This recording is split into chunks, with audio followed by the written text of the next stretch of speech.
Hello and welcome. Thank you for your patience. My name is Giovanna Scorsone and I am the Education Manager here at the Aga Khan Museum. It gives me great pleasure to welcome you here today as we hear about Rumi and the religion of love with Dr. Reza Tabandeh. Here at the museum, we're very fortunate to be surrounded by beautiful examples of art created by people from diverse Muslim civilizations, including some of the most beautiful paintings and manuscripts celebrating a long tradition of excellence in literature.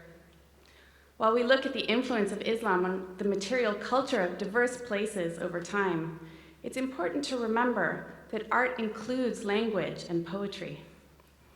And the influence of Rumi, one of the world's greatest poets, has created ripples through tangible and intangible art through the art world, from Turkey to Iran to Greece and even to Canada, from medieval times until the present day. We see it here in the beautiful Aisha Khalid tapestry in our atrium outside the theater, entitled "Your Way Begins on the Other Side." We even have examples in our current temporary exhibit, Rebel Jester, Mystic Poet, Contemporary Persians, in the spirit of the mystics and in the pieces like Tanavali's Heech. Before we begin, I'd like to acknowledge this land on which the Aga Khan Museum sits, known as Takaranto, and honor the stewardship, past, present, and future, of the Huron-Wendat, the Iroquois Haudenosaunee, the Anishinaabe, and most recently, the Mississaugas of the New Credit. And just some housekeeping, it's a good time now to make sure your phones are on silent, and a reminder that there is no photography or videos during the talk. And now it gives me great pleasure to introduce Dr. Reza Tabandeh. Dr. Tabandeh received his BA from York University in Religious Studies. He also finished his MA on Rumi at the University of Toronto. He earned his PhD in Islamic Studies at the Institute of Arab and Islamic Studies at the University of Exeter.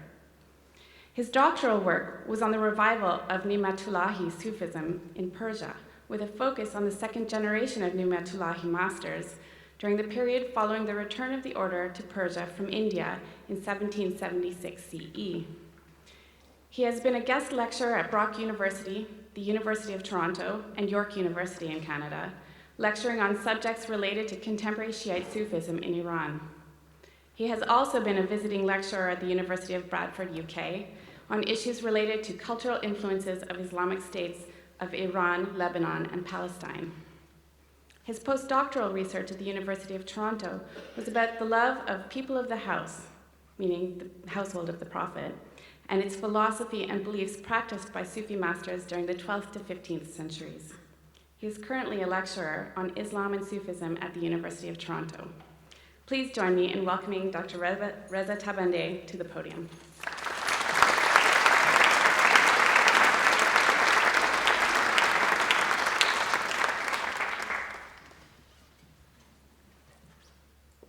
به نام محبوب, in the name of the beloved. Salam, peace be with all of you. While I was gathering this talk, I thought if Maulana Jalaluddin Rumi lived in this current, one could think he would read this poem for us. Every moment, the voice of love is coming from left and right. We are bound for heaven, who has a mind to sightseeing. We have been in heaven, we have been friends of angels. Thither, sire, let us return, for that is our country. We are even higher than heaven and more than the angels. Why pass we not beyond these twains? Our goal is majesty supreme. How different a source have the world of dust and the pure substance. Thou became done. Let us haste back. What a place is this? Young fortune is our friend, yielding up our soul or business. The leader of our caravan is Mustafa, glory of the world. The gale's sweet scent, if from coals of his tresses. This thought's radiance is from a cheek like by the morning bright. Rumi would see wives of love in everything in this room. And current, or better to say, the light of love is evident in all of you. Why? Because he believed that the essence of everything is God, and God is the ultimate beloved. Before I talk about Rumi, I think it is better if I talk about philosophy of love and religion of love in Sufism. However, whenever I see something which later on appeared in Rumi's poetry, I will make a reference to it. One of the major scholars of Sufism, and specifically religion of love, is Dr. Leonard Lewison, and he wrote a great paper on religion of love, which was a great aid for me to gather my talk. I should make a quick note about religion of love, which Rumi calls it Mazhab Ishq, and Ibn Arabi, the greatest philosopher of Sufism, calls it Din al-Hub.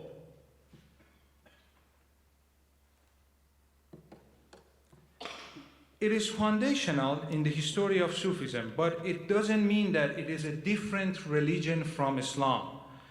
There is no doubt that Rumi was a committed Muslim, as there are numerous poems by him which he praised Islam, Quran, Prophet Muhammad. He says that whatever he has is from the majesty of Quran, and he is servant of Muhammad.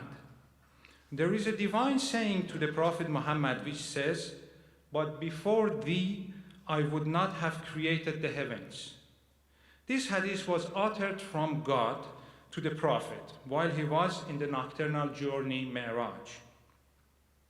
While the Prophet was in divine presence, God uttered this romantic saying to the Prophet, and to show Rumi's view and Rumi's understanding of this poem about Muhammad, I will read a poem from Masnavi of Rumi, which says, "Love makes the sea boils like a kettle. Love crumbles the mountain like sand. Love cleaves the sky with 100 clefts. Love unconscionably makes the earth to tremble. The pure love was united with Muhammad. For love's sake, God said to him, 'But for thee.'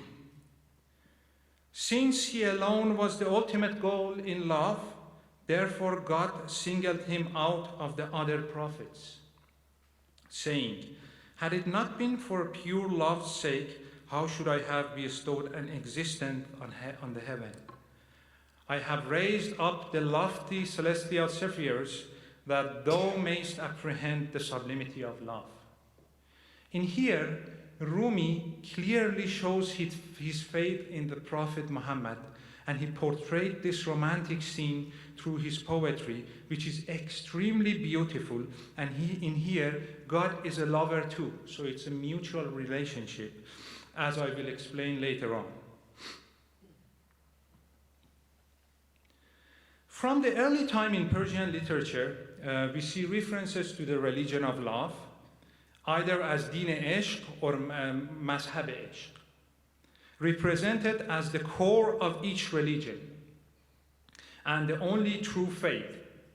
The most famous verse for this concept seems to have first been vocalized by Rudaki Samarkandi, which he says, "What use is it to serve one's turn to face the mihrab in your prayer, when all your heart is set upon the idol of Taraz and of Bukhara? What God accepts from you are love's transports, but prayer said by rote he won't admit."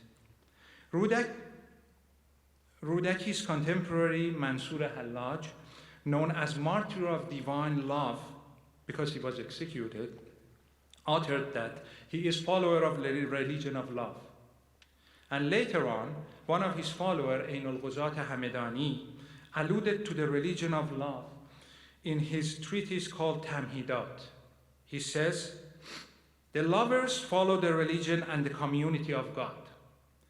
They do not follow the religion and creed of Shafi'i or Abu Hanifa or anyone else. They follow the religion of love and religion of God, mazhab ishq wa mazhab khuda. When they behold God, this visionary encounter of God becomes their religion and creed. When they see Muhammad, this visionary encounter with Muhammad becomes their faith. When they behold Iblis, the station's vision becomes to them the meaning of infidelity. Thus, it is possible to understand what the faith and religion of this group consist in, and from whence drives their infidelity. Rumi was inspired by this writing, and he also, like Ain al-Ghuzat, believed that one cannot find religion of love in seminary schools as Shafi'i and Abu Hanifa are the two Imam of Sunni jurisprudence. As Rumi says, "My bond are more grievous than thy advice. Thy doctor who taught thee was not acquainted with love. In that quarter where love was increasing my pain, Abu Hanifa and Shafi'i gave no instruction." To move on, I will talk about Persian Sufi poets and their view about religion of love. Sana'i, known as the father of Persian Sufi poetry, but Persian like Sufi poetry as specific Sufi poetry, although his poetry is more of a didactic poetry, but he clearly talks about a religion of love. And he says, why do you ask about my creed and faith tradition? It is clear, my creed is Eros, Amor is my canon. Another great Sufi poet, Nizami of Ganja, also talk about religion of love, as he says, "Not else, but love's my labor, that's my logo. So long as I am alive, don't offer me another motto. I'll face toward love to supplicate in every temple under heaven's eye. The galaxy itself wouldn't have an earth unless across the surface of Eros water course to save its face. Become a slave to love. All righteous thought consists of this, for that's the task of the heart's adept. The cosmos is love in sum, and all the rest deceit. Save Amor's play, all earth's an idle game and a sport." The next messenger of love, whom really influenced Rumi, is Attar. Rumi expresses his appreciation for Sana'i and Attar by saying, "Attar was the spirit, Sana'i his eye, twain, and in time thereafter came we in their train." And in another poem, Rumi says, "Attar traversed the 7 valleys of love, and we are still in terms of one street." Therefore, Rumi viewed Attar as his master, especially going after his poetical style, although Rumi is much greater than Attar in Persian Sufi poetry. Before I talk about history of love in Sufism, I will have a short introduction about the word love in Persian and Arabic. The ishq literally means love. The word ishq is derivative of ashaqa, and ashaqa is a vine plant or an ivy plant that twains upon a tree and cleaves until they become one. So the ultimate goal of love is union, to become one with the beloved. So this was a general introduction about the word love, ishq. I think one of the most important phenomena in Sufism is their relationship with God, which is extremely distinct from mainstream Muslims.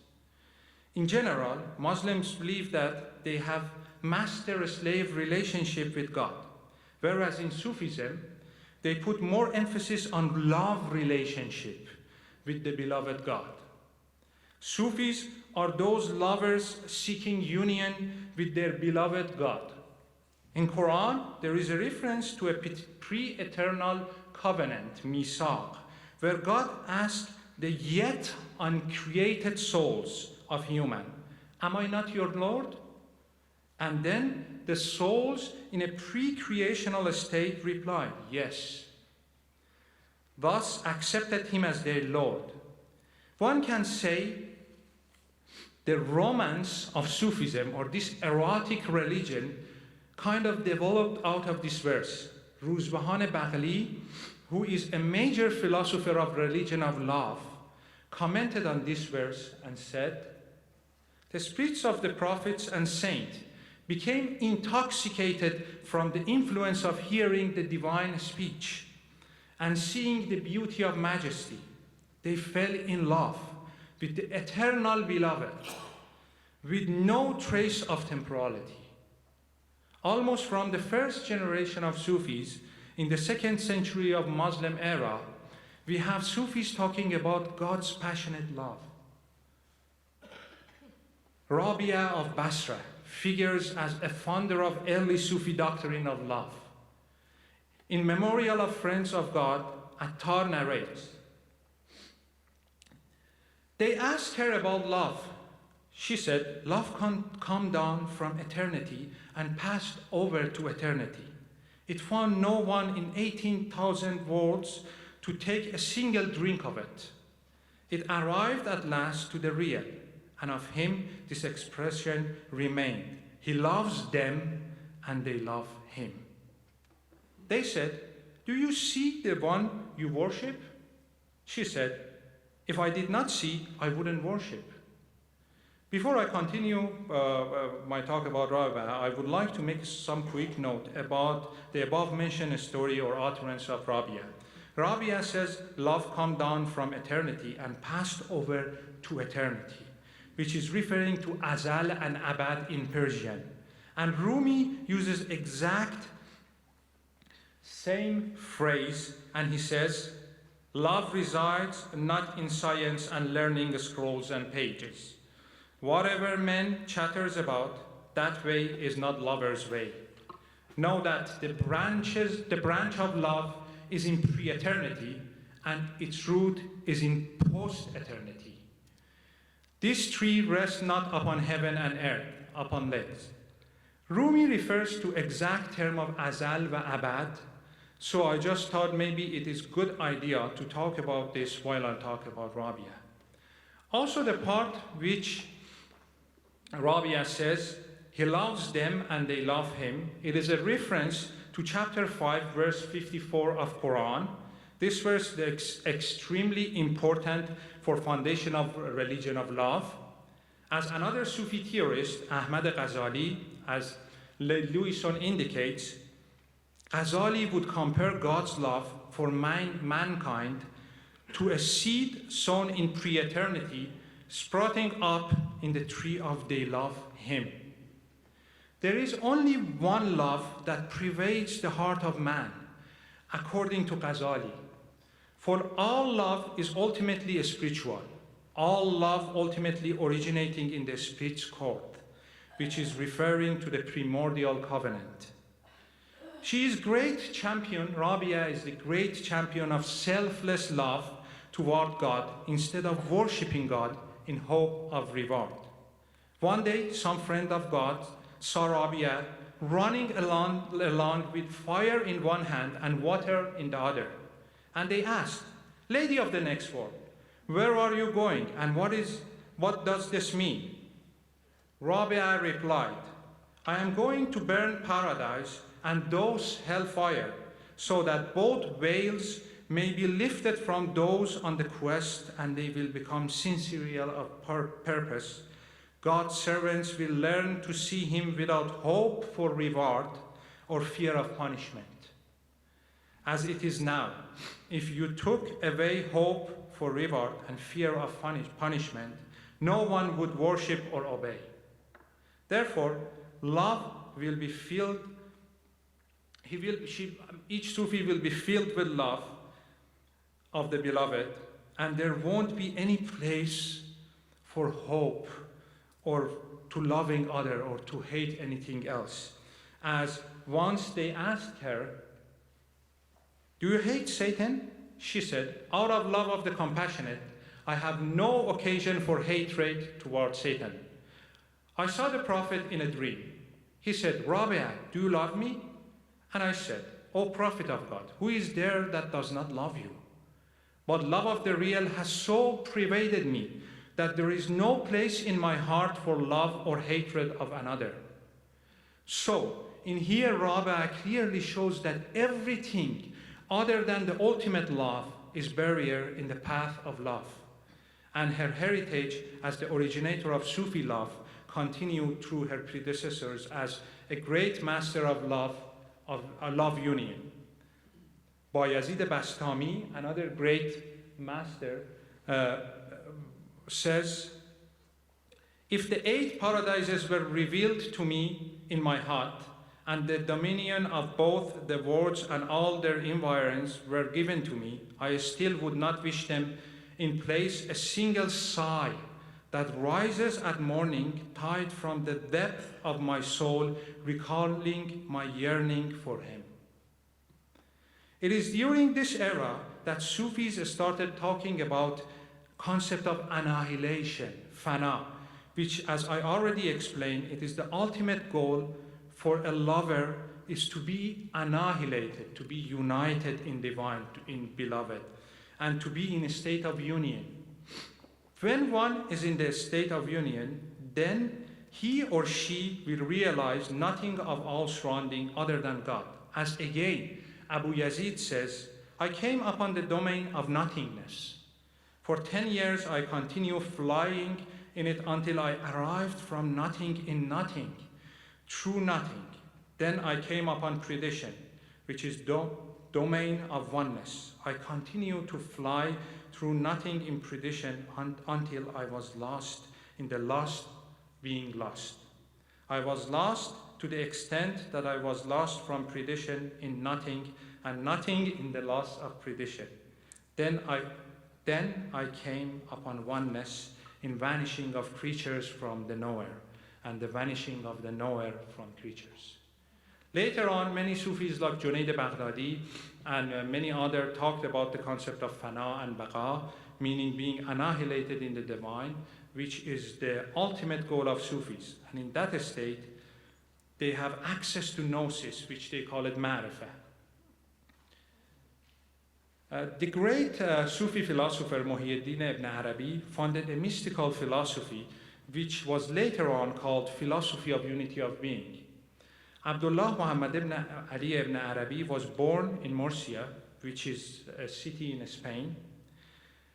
During that time, Andalusia was a part of Islamic empire, and lots of Muslim scholars were living there. Ibn Arabi's epithet are Shaykh al-Akbar, the greatest master, and Muhyiddin, the revivifier of religion. It is also important to mention that he was popular of 2 of even or more of women Sufi masters. Theophanic visions, these are all foundation for Rumi's theories. Theophanic vision in his life are extremely important, as many of his writings were dictated to him through these theophanic visions. His philosophy, which is called unity of being, is extremely important. Creation in the school of Ibn Arabi is envisaged as a fusion of being upon the heavenly archetypes, thus bringing them from their state of non-being or that of hidden treasure into externalized existence. It is a transcendent unity of being. Ibn Arabi always talk about God's absolute transcendence, so we have to be careful that we do not confuse it with pantheism. He believes that the world does not contain God.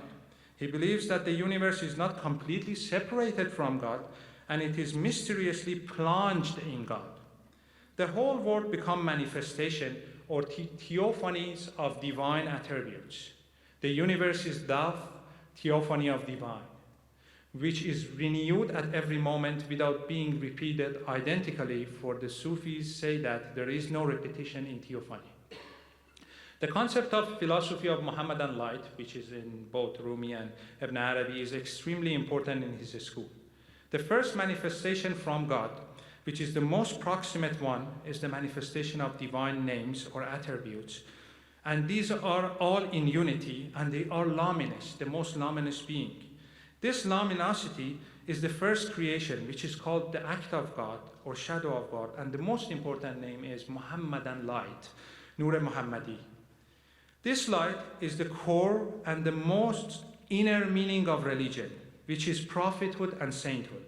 It was endowed in the heart of each prophet, and it had an evolutional process which reached its perfection by the time of Prophet Muhammad. After prophethood was sealed by the Prophet Muhammad, this divine guidance continued through sainthood, Velaya, which is the inner aspect of this light, and it had an evolutional process too. I should make a note that I personally believe that Ibn Arabi was the greatest philosopher in Sufism, but he was not the first one to talk about this philosophy. Basically, he philosophized it and he wrote it down. And at the end, this concept of Muhammadan light may create a unity among all religions, as in his Tarjuman al-Ishwaq, which is Ibn Arabi's poetry. He says, "My heart can take on any form, a meadow for gazelles, a cloister for monks, for the idols sacred ground, Kaaba for the circling pilgrimage, the table of the Torah, the scrolls of the Quran. I profess the religion of love. Wherever its caravan turns along the way, that is the belief, the faith I keep." I did it on purpose to put almost half of my talk introducing religion of love, because I thought it is extremely important to know what other Sufis thought about love, and these are the foundation of Rumi's belief. Jalaluddin Muhammad Balkhi Rumi was originally from city of Balkh, although they say he was born in Vakhsh, located in nowadays Afghanistan. His father was an Islamic seminary scholar, and he was also a Sufi sheikh. His father, Bahauddin Walad, was a deputy of Najmuddin Kubra, founder of Kobrawiya order. He was a well-known scholar, as they used the epithet of Sultan al-Ulama, kings of seminary scholar, for his father. However, there are different narrations about the reason of their migration, but they migrated from nowadays Afghanistan to nowadays Turkey, and finally they settled in the city of Konya. On their way to Turkey, they met well-known Sufis like Attar, and Attar predicted the superior state of Rumi, and they almost met. It is almost assured that they met Ibn Arabi, and many scholars believe that he was influenced by Ibn Arabi. However, we are not 100% sure. When they settled in Konya, Rumi was a great seminary scholar, and after his father passed away, he also held classes on mystical matters, but the fire was not there. He was a huge pile of firewood, and he just needed a kindle of fire, and he had the knowledge. He was familiar with the mystical tradition, and he was also a genius person. On 15th of November 1244, Rumi finally met a person who kindled the fire of love in his heart. He met a qalandar called Shams Tabrizi. In the marketplace of Konya, amid the cotton stalls, sugar vendors, vegetable stand, Rumi rode through the street, surrounded by his student. Shams caught hold of the reins of his donkey and rudely challenged the master with two questions. Who was the greater mystic, Bayazid, a Sufi saint, or Muhammad?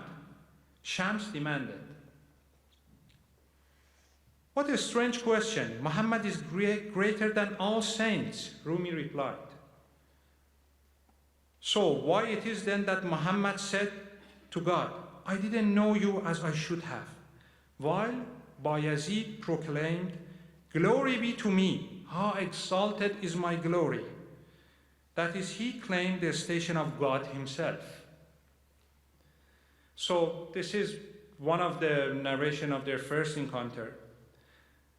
And another version of the first encounter is this. One day Rumi was reading next to a large stack of books. Shams Tabriz, passing by, asked him, what are you doing? Rumi scoffingly replied, "Something you cannot understand. This is a knowledge that cannot be understood by the unlearned." On hearing this, Shams threw the whole stack of the book into a nearby pool of water. Rumi hastily rescued the books, and to this surprise, they were all dry.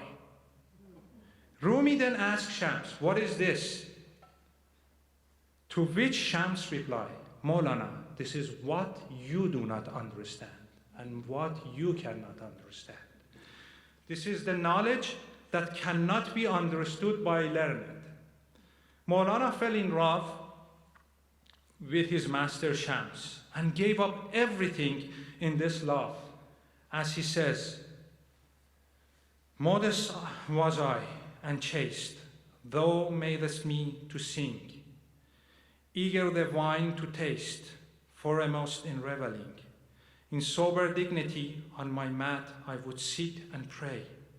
Thou hast made me a jest of me, for children's to mock and play."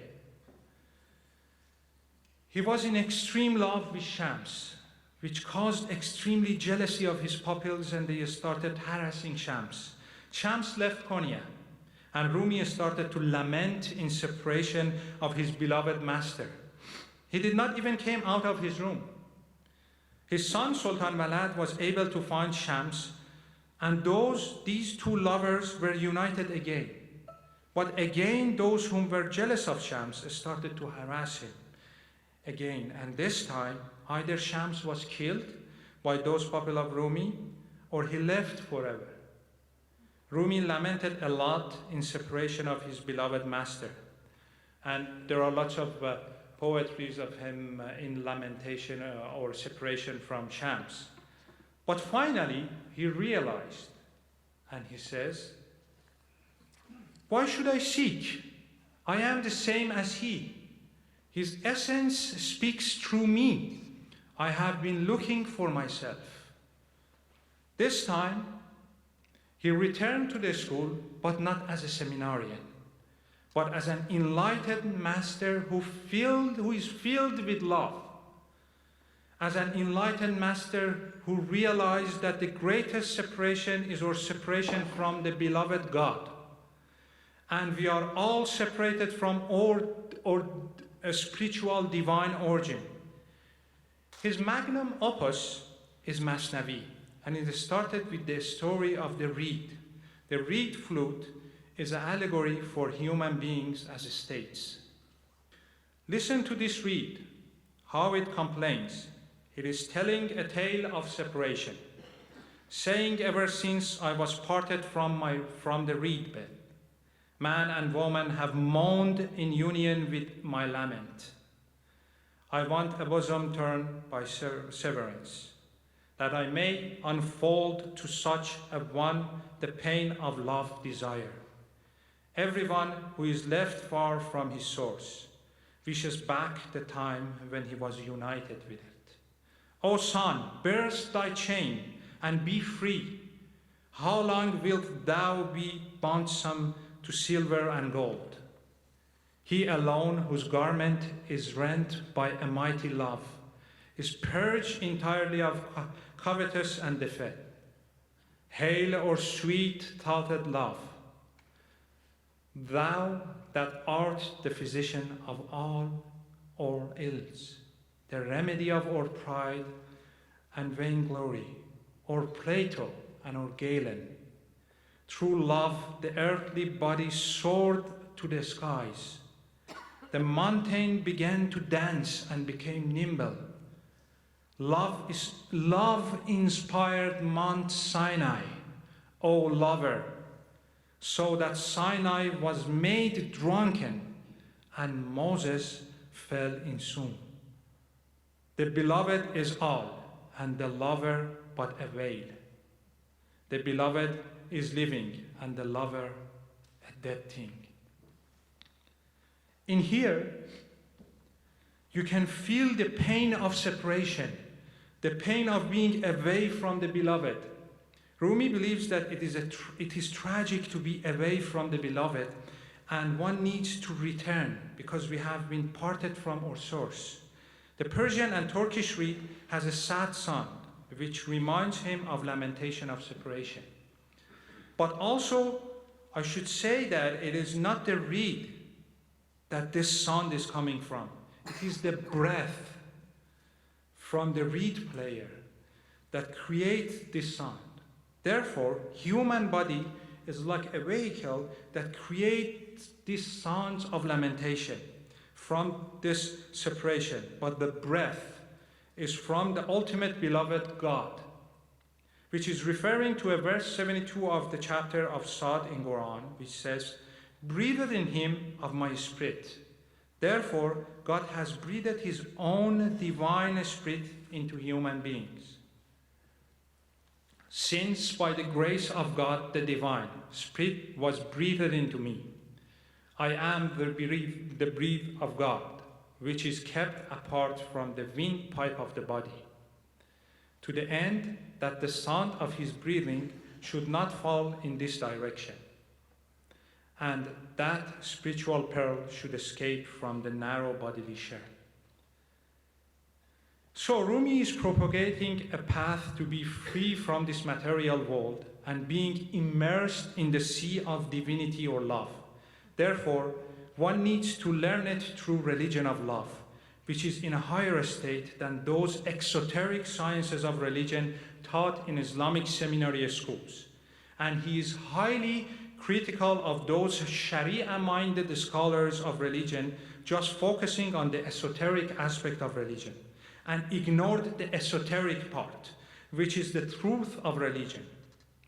This religion of love is beyond the exoteric aspect of religion, and Rumi always talks about its superiority as in a quatrain, the superiority of love's crooked creed over the so-called straight path of formalistic Islam is represented. And he says, her tresses tip or fetish called, an eye that's drunk and impudent. That is the creed which we adopt. They say that healthy piety is something else. Assert sound faith is different aside from these. But from their sound faith and creed of wholesomeness, we choose her deviant, uneven ways and crookedness. This same strict distinction and difference between the exoteric and formal creed of Islam and the higher transcendental religion of love, which is the core of religion, and it is Muhammadan light, is reaffirmed by Rumi in a number of other quatrains in his compendium of Diwan-e-Shams as well. In the following two quatrains, he maintained that love's esoteric faith supersedes the conventional religion and is something apart from the other world's traditional school. He says, here's the one, okay. Erotomaniac is what we are, love sots. The exoteric Muslims, they are a different lot. We are as spindly ants, King Solomon's and other sorts, a burning, aching heart, and swallow faces sick of us, and abtuar on different streets. And in the second quatrains, he says, know it from certain that the lover's not a Muslim, for in the creed of love there is neither infidelity or faith. Once you fall in love and you have no body, no soul, no heart, no mind, who ain't like this, ain't nothing. As clarified earlier, there is no doubt that Rumi was a follower of Muhammadan religion of Islam based on his writing, and almost in all of his writing he praised Prophet Muhammad, Ali, and Prophet's companion. But also there is no doubt that he is tired of exoteric and formalistic Islam, which represent the dry aspect of Islam with no conciliatory tone. It's a pure fanaticism. It is like a corpse without a spirit. And for sure, if you leave this corpse, it will become rotten.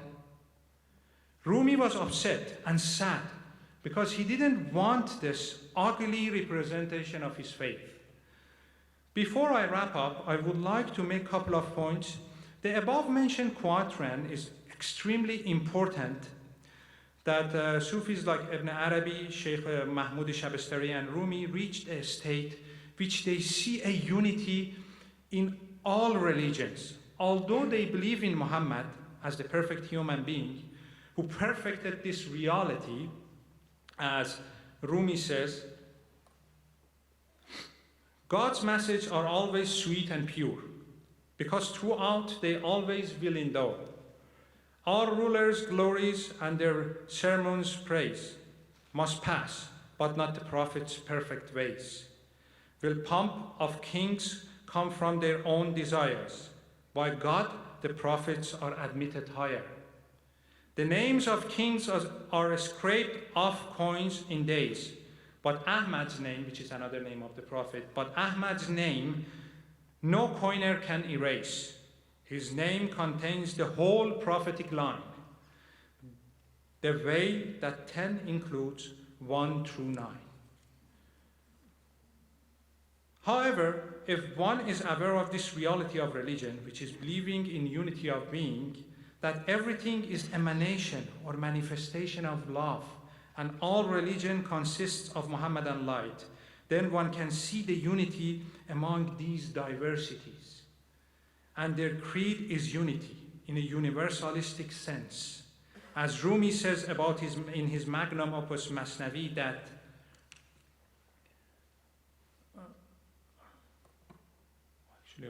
or Masnavi is the shop of unity. Anything that you see there except the one God is only an idol. And there are other verses talking about this unity, which I do not think we will have time to go through all of these poems, but I will make references to a couple of those poetries. In the transcendental state of unity, there is no formal or exoteric appearance of these other forms. I mean, there is no manifestation, because it is all unity. Therefore, a person who is connected to this world of unity then enters to the state of colorlessness, because all of these colors will create disagreement and quarrels. As Rumi says, once color has hemmed colorlessness, in two muses their warring then begin. When colorlessness is acquired again, Moses and Pharaoh even make peace then. If doubt come to you still about this state, how can this point be free from all debates? Colorlessness to color, that's the wonder, and how they should begin to fight each other. Therefore, if one reach the state of colorlessness, which is the state of spiritual realization, then he or she will realize that in a spiritual sense, they are claiming one reality, which is a pure light and first emanation from God, which is the core of all religions. However, in their exterior form and appearance, they are different, which leads to a bitter quarrel and wars.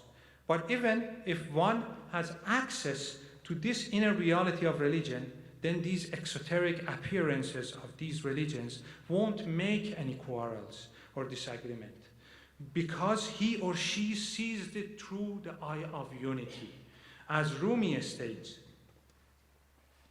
if you light up 10 lamps when there is a storm, each differs from the other in its form, but no one still can separate their lights, which makes the space around you clear and bright.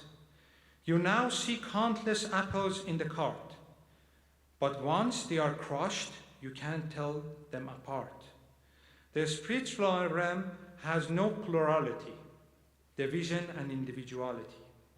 This union of the lovers waits for you. Hold on. Don't let its forms obstruct your view. Melt a stubborn form through hardship and be bold, and you will find unity beneath like gold. If you don't melt it, then his kindness will. The master of our hearts support us still. He shows his face inside your happy heart. and sew the Sufi cloak that is torn apart. Like one expansive whole was our past state, beyond one could not differentiate. The same throughout in form, just like the sun, like water, clear and still, as if it is one. When it took form, that pure light multiplied, like shadow of the battlement outside. Demolish all of them, my faithful troop. Erase the differences among this group. Therefore, this transcendental unity of all schools and belief with a universalistic view toward all faith even does not affect the exoteric aspects and does not create quarrels. Therefore, there is no problem with if you have the inner vision, but if you have the inner vision, you can follow the exoteric aspect. But if you just focus on the exoteric aspect, then there will be a problem. You need the self-realization. However, to get this process of self-realization or enlightenment, one needs to find an enlightened master who is in love with God, who is immersed in the sea of love like Rumi and Shams. Rumi uses terms like Morshed, Qalawuz, or Pir for master, who is guide in this path. Importance of having master need a whole separate talk, which we won't be able to talk about it in here, but I can refer to a poem which he says, write down about the guide, Pir, what I now say, and choose him. He is the essence of the way. The guides the summer, others autumn's blight. He is like the moon, while they are the dark at night. Do not try this path alone. First choose a guide. It is dangerous trial will leave you petrified. Even on routes which numerous times you have used, without a guide you are hopelessly confused. Beware then of this new uncharted way. Keep focus on your guide, don't turn away. When you are under direction of a master, that master will put you in the path, then you will be in the path of love. And in this path, you will feel the sorrow of separation and being separated from the beloved. And this burning will create light of love and light of this truth, as Rumi says. If you do not love, question the night, ask the pale cheek and the dryness of the lip. Just as the water relates about the star and the moon, even so the physical forms relate about intellects and spirits. From love, the soul learns 1,000 manners of culture, such culture as cannot be found from schools. Amongst 100 persons, the lover stands out as plain as the shining moon in heaven amid the stars. The mind, though it appraised of all doctrines of religion, knows nothing and is bewildered by the religion of love. Once realize this love through a spiritual contemplation, then will be one with the beloved. However, the guide alone is not enough. Love and contemplation are the two other motivations in this path of unity.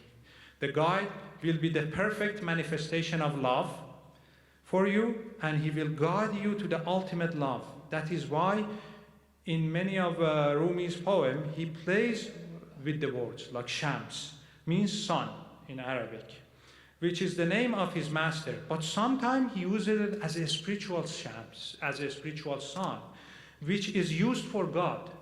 Therefore, the borderline between God and master is kind of unclear. Actually, Shams was in a state of annihilation in God. He clearly states that the beauty of lover is his guide in this path, as he states. The loved one's beauty is the lover's teacher, his face, their notebook, lessons, and class lectures. Okay.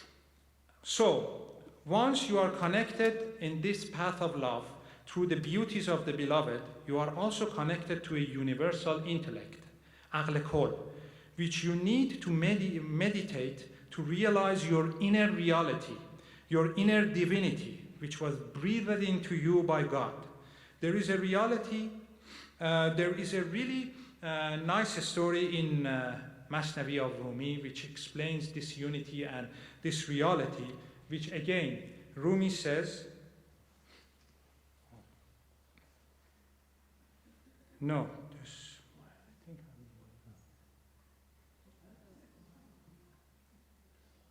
I don't know if they can put it now. Okay, I will read it. A man knocked on his lover's door one day. Who is it? He heard his beloved say. He said, it's me, she answered. Leave at once. There isn't room for such a raw arrogance. Raw meats cooked just by separation's flame. What else can cure hypocrisy's deep shame? He wandered off in pain as his heart burned, in exile from the one for whom he yearned, matured before then going back once more, and walking to and from outside her door. He tapped the door, now suffering nerves inside, not to let slip a wrong word, how he tried. His sweetheart then responded, asking who was at the door. He said, none, love, but you. Now you are I. Please enter in this place, because for two eyes here there isn't space. Once everything is burnt down, your identity is spiritually annihilated in the identity of the beloved, and you will reach the state of realization. Then when the beloved, at the end, I can conclude that Rumi is one of the greatest messenger of this erotic faith who have been sent by God as Eros, charged with the mission of converting mankind to the philosophy of love. This religion of love found its foundation on principle of love innate within each human being, in accordance with original disposition that God instilled within him, that prompt him to pursue and love beauty, knowledge, and goodness. The religion of love is not against the divinely revealed religion as explained in this talk. However, it talks about a transcendental unity of all religions. Their message is friendship, affection, peace, and living with toleration. This peace generated by love's faith will create a universal kindness and compassion. The religion of love is a universal faith of all existing being. From the tiniest atom up to the most complex of organism, all things, whether animate or inanimate, are followers of the religion of love. And ultimately, whatever they do is subservient to love's command. At last, Sufis, specifically Rumi, believe that this path of love will create peace and unity among all humans and prove that their religion is not religion of war and bitter bloodshed, and it is religion of love and unity. Thank you very much.